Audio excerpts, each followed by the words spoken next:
Hi friend, chicken மொத்திமா வீட்டிலே செய்யலாமா? வாங்க எப்படி செய்ய பார்ப்போம். ஒரு கிண்ணத்தில் 1 டேபிள் ஸ்பூன் அரிசி மாவு, 2 ஸ்பூன் கடலை மாவு, 2 ஸ்பூன் கார்ன்ஃப்ளவர், கொஞ்சம் ஃபுட் கலர், 2 ஸ்பூன் மிளகாத்தூள், கொஞ்சோண்டு எண்ணெய் ஊற்றிக்கோங்க. அதுக்கப்புறம் ஆஃப் லெமன் புளிஞ்சதுக்கு தேவையான அளவு 1 டேபிள் ஸ்பூன் இஞ்சி பூண்டு பேஸ்ட்டு, கொஞ்சம் தண்ணி சேர்த்து நல்லா பேஸ்ட் மாதிரி எடுத்துக்கோங்க.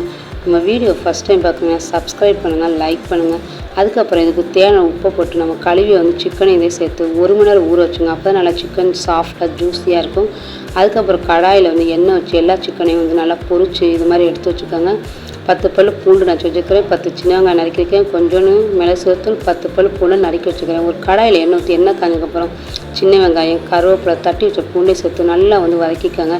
அதுக்கப்புறம் வதக்கினதுக்கப்புறம் 10 பல் பூண்டு நறுக்கி வச்சு அதை சேர்த்துக்கோங்க. சிக்கன் மோத்தி மண்டாவே நல்லா பூண்டு ஃப்ளேவர் நல்லா ஹெவியாக தெரியணும், அதுதான். அப்புறம் 1 ஸ்பூன் மிளகாத்தூள், 4 பச்சை மிளகாய் கீரை வச்சு, ஒரு தக்காளி அரைச்சி இதோட ஊற்றி கொஞ்சம் உப்பை சேர்த்துக்கோங்க.